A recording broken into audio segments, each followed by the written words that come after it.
12টা খবর দিনভর নিয়ে আমি অতনু রয়েছি আপনার সঙ্গে। নতুন সরকার আসার পর আম আদমির ভয় আউট, ভরসা ইন। সরকারের উপর মানুষ ভরসা রাখছে, সেই জন্য এতদিন যে ভয়ে ছিল, যেসব রাজনৈতিক ব্যক্তি, যেসব আমলাদের বিরুদ্ধে ভয় ছিল, ক্ষোভ ছিল, তারা এবার মুখ খুলছেন। কিন্তু সবার ক্ষেত্রে কি ভয় আউট ভরসা ইন? না, একেবারেই নয়। যারা সমাজ বিরোধী, যারা অপরাধী, তাদের জন্য ভয় ইন ভরসা আউট। আরো কারো জন্য ভয় ইন ভরসা আউট। কাদের কথা বলছি জানেন? 15 বছর ধরে যাদের ভরসা ছিল বর্ডার পার করা যায়, সব কাট পাওয়া যায়, মনের সুখে থাকা যায়, ভারতে ভোটও দেওয়া যায়, তাদের সেই ভরসা এবার আউট, তাদের ভয় ইন।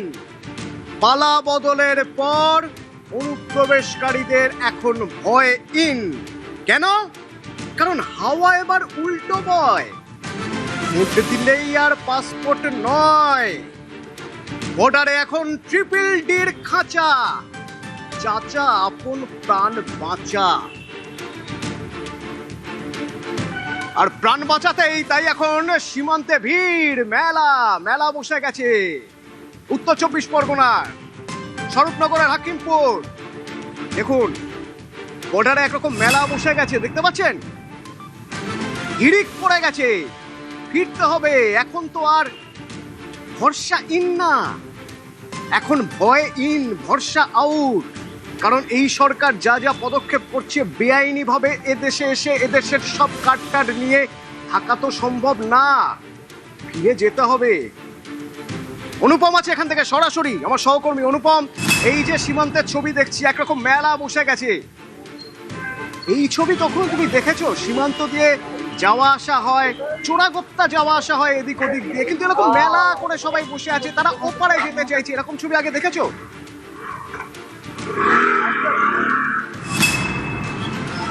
দেখো অতনু, তোমাকে বলে রাখি, ঠিক এসআইআর যখন শুরু হলো, ঠিক এই একই রকম ছবি কিন্তু আমরা সেই সময় 15 দিন ধরে আমরা দেখিয়েছিলাম। সেই সময় কিন্তু বাংলাদেশে যাওয়ার হিড়িক পড়ে গেছিল, এবং সেই সময়ও কিন্তু প্রায় হাজার কিন্তু বাংলাদেশি যারা ভারতবর্ষে যারা আত্মগোপন করেছিল বিভিন্ন রাজ্যে, এই রাজ্যে তারা বিভিন্ন সময় বিভিন্ন কাজের সঙ্গে যুক্ত ছিল, তারা কিন্তু এসআইআর চালু হওয়ার পরেই কিন্তু তারা বাংলাদেশে চলে যাওয়ার একটা হিড়িক লেগেছিল। এই ভয় ইন হয়ে গিয়েছিল। যে 15 বছরের ভরসার জায়গা ছিল, চট করে কার্ড মিলে যায়, ভোট দেওয়ার অধিকার মিলে যায়, সেসব আউট হয়ে গিয়েছিল। তখন থেকে ভয়টা শুরু হয়েছিল, যে ভয় এখন একটা মারাত্মক রূপ নিয়েছে।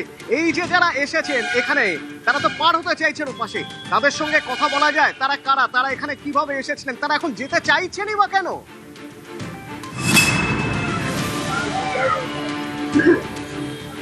দেখো, এই যে একটু আগেও এখানে প্রায় 150-র ওপরে কিন্তু বাংলাদেশি যাওয়ার জন্য যারা এখানে হাকিমপুর বর্ডারে এসে যারা উপস্থিত হয়েছিল, যারা বিএসএফ এর কাছে যারা স্যারেন্ডার করেছিল, যে তারা বাংলাদেশে যাওয়ার জন্য যারা বিএসএফ এর আর্জি জানিয়ে এই হাকিমপুর বর্ডারে এসে যারা উপস্থিত হয়েছিল, আমরা একটু আগেও তাদের সঙ্গে কথা বলতে পেরেছিলাম। কিন্তু এই কিছুক্ষণের আগেই বিএসএফ এর তরফ থেকে তাদেরকে ডেকে বিএসএফ ক্যাম্পের মধ্যে নিয়ে যাওয়া হয়েছে। তাদেরকে যেসব তাদের যে প্রক্রিয়া আছে, তাদের নাম ঠিকানা সবকিছু জেনে তাদের সেগুলো নথিভুক্ত করছে, এবং সেই প্রক্রিয়া কিন্তু চালু হয়েছে, যার জন্য কিন্তু ভেতরে নিয়ে যাওয়া হয়েছে তাদেরকে।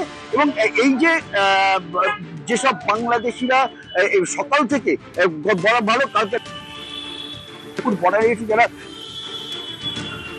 প্রায় 150-র উপরে সংখ্যাটা এখানে মজুদ ছিল, এবং কিন্তু পার করে দিচ্ছে সেই সংখ্যাটাও কিন্তু প্রায় শতাধিকের ওপরে। এবং এই যে প্রক্রিয়া, এটা কিন্তু সারা দিন ধরেই কিন্তু চলবে, এবং আর কিছুক্ষণ পরে আবার বাস আসবে এই হাকিমপুর সীমান্তে, তখনই কিন্তু বাসে করে নামবে। এক কথায় বলা যেতে পারে, যারা এতদিন ধরে এই তৃণমূলের যে ভরসা ইন দিয়েছিল তাদেরকে, সেই ভরসাটা যখন তাদের কাছের থেকে আউট হয়ে গেছে, তারপরেই কিন্তু তাদের বাংলাদেশে চলে যাওয়ার কিন্তু যে হিড়িক লেগেছে, সেই জন্য গতকাল থেকে আবার কিন্তু তারা এই হাকিমপুর হাকিমপুর সীমান্তে এসে ভিড় করছে গতকাল রাত থেকে, এবং একে একে সব তারা কিন্তু বাংলাদেশে যাওয়ার জন্য বিএসএফ এর কাছে আত্মসমর্পণ করছে। এবং বিএসএফ এই মুহূর্তে তাদেরকে ভেতরে বিএসএফ ক্যাম্পে ডেকে নিয়ে তাদের যেসব নথিপত্র জমা ক্যাম্পে ডেকে নিয়ে তাদের যেসব নথিপত্র জমা নিচ্ছে, তাদের নাম নথিভুক্ত করছে, সবকিছু করে যে প্রক্রিয়া আছে সেই বড় সহজ ছিল ওপার থেকে চলে আসা বিএসএফ এর চোখ এড়িয়ে, চোখে ধুলো দিয়ে বড় সহজ ছিল। এপাশে এলেই তো সব মিলে যাবে, তো সেই সহজ কাজটা যে এত কঠিন হয়ে যাবে কে ভেবেছিল? তাই এখন সেই বিএসএফ ক্যাম্পেই যেতে হচ্ছে। কেন সহজ ছিল?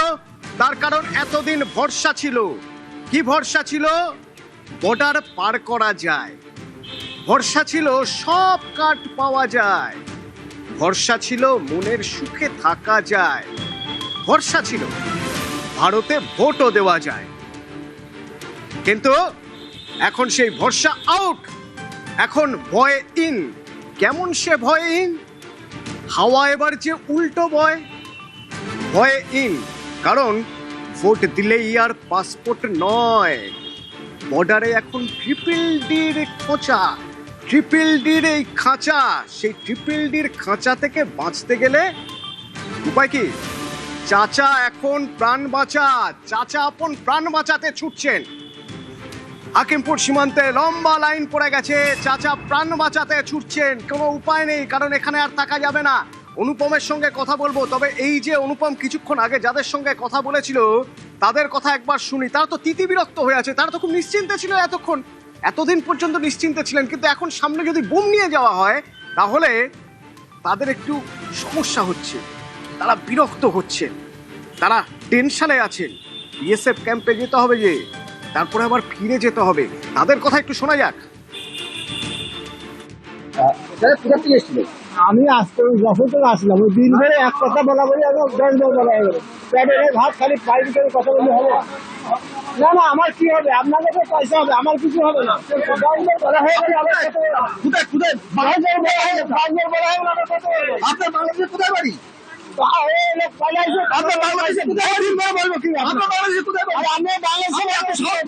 আপনাকে এত সাহস কে দিল? আপনি এত সাহস কোথা থেকে পেয়েছেন? আপনি এত আপনার কোথা থেকে এসছেন? কোথায় বাংলাদেশে কোথায় বাড়ি? আপনাকে বলতে হবে। হ্যাঁ বলতে হবে। কেন আপনাকে বলতে হবে? বাংলাদেশে কোথায় বাড়ি আপনাদের? আমার যেখানে বাড়ি ওখানে আপনাকে কেন বলবো? কেন এখানে কাদের আশ্রয় ছিলেন? যার আপনাকে আপনাকে কেন বলবো? কাদের আশ্রয় ছিলেন? কাদের আশ্রয় ছিলেন? কাদের আশ্রয় ছিলেন আপনি? আপনি আপনি কাদের আশ্রয় ছিলেন? আধার কার্ড প্রয়োজন, আধার কার্ড প্রয়োজন, ভোটার কার্ড প্রয়োজন। আমার হ্যাঁ কবে এসেছেন?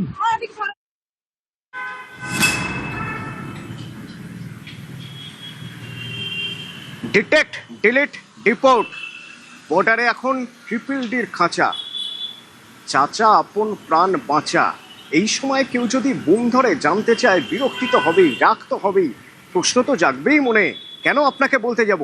বলতে হবে, তার কারণ আপনি বিনা অনুমতিতে আমার দেশে এসেছেন, আপনি বিনা অনুমতিতে আমার দেশে থেকেছেন, আপনি বিনা অনুমতিতে আমার দেশে ভোট দিয়েছেন। এখন এখন তো বলতে হবে। অনুপম, এই প্রক্রিয়াটা একটু জানার চেষ্টা করি যে তারা ওদিকে যে যাবেন তাদের বিএসএফ এর কাছে আর সারেন্ডার করতে হবে, তারপরে ওপাশে যাওয়ার প্রক্রিয়াটা একটু জানি, কারণ আসার সময় তো কোনো প্রক্রিয়ার ধার ধারেননি এরা।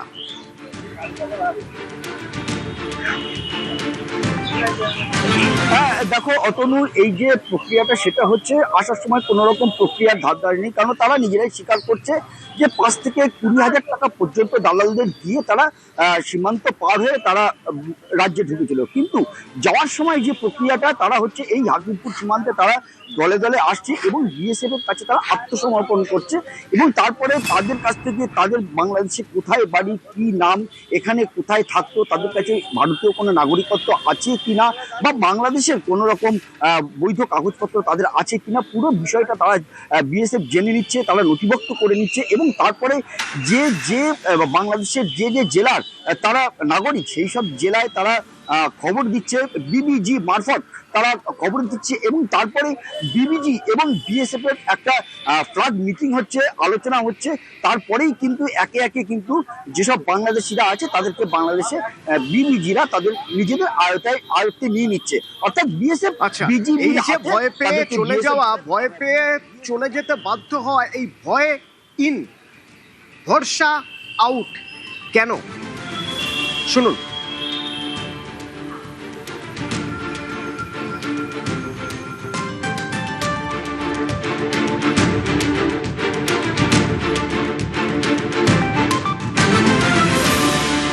সিএ এর অন্তর্ভুক্ত যারা 31/12/2024 পর্যন্ত এসেছেন তাদেরকে কোনো পুলিশ কোথাও হ্যারাসমেন্ট ডিটেন্ট করতে পারবে না। সিএ এর আওতায় যারা নেই তারা হলেন কমপ্লিটলি অবৈধ অনুপ্রবেশকারী ইনফিল্ট্রেটার্স। তাদেরকে সরাসরি রাজ্য পুলিশ গ্রেপ্তার করবে এবং ডিটেন্ট করবে এবং হ্যান্ডওভার করবে বিএসএফ এর হাতে, এবং বিএসএফ বিডিআর এর সঙ্গে কথা বলে তাদেরকে ডিপোর্ট করার ব্যবস্থা করবে, অর্থাৎ ডিটেক্ট, ডিলিট, এবারে ডিপোর্ট। এই আইন আজ থেকে কার্যকর হলো। বদ্দাপারে ভারত বিদ্বেষের বিষ, আর সেখান থেকে নিয়মিতভাবে বেআইনি পথে এদেশে আসা কিভাবে হতো? একটা চক্র কাজ করতো। ঠিক ওই দেশে বসেই, বাংলাদেশে বসেই কাজ শুরু হয়ে যেত। এদেশে এসে কোথায় থাকবেন, কি করবেন, সেই সব কাজ কিভাবে না পশ্চিমবঙ্গের দালাল যারা, সেই দালালদের সঙ্গে বাংলাদেশের দালালরা যোগাযোগ করত। আচ্ছা, এবার কি হবে না প্রথমে অনুপ্রবেশকারী কে, কারা, তাদের নামে অবৈধ আধার কার্ড, রেশন কার্ড তৈরি করা হয়। তারপর সুযোগ বুঝে ওই অনুপ্রবেশকারীদের ভারতে ঢোকানো হয়। সীমান্তরক্ষীদের নজর এড়িয়ে ভারতে ঢোকার পর তাদের নামে ভোটার কার্ড, প্যান কার্ড তৈরি হয়ে যায়।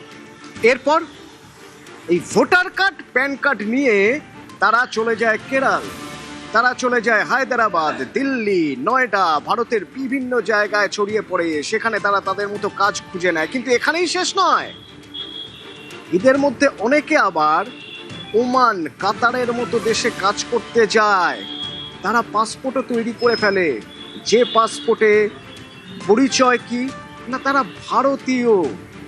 ভারতীয় পরিচয়ে তারা বিভিন্ন দেশে, ওমান বা কাতারের মতো দেশে কাজ করতে চলে যায়। একটা গোটা চক্র এতদিন ধরে এই কাজগুলো করে এসেছে। ওপার থেকে যারা এসেছে তাদের এপারে এইভাবে বেআইনি পদ্ধতিতে বন্দোবস্ত করে দিয়ে ভিন রাজ্যে বা বিভিন্ন দেশে পাঠিয়েছে। এই পথ সহজ পথ হয়ে গিয়েছিল, সেই জন্য ভরসা ছিল।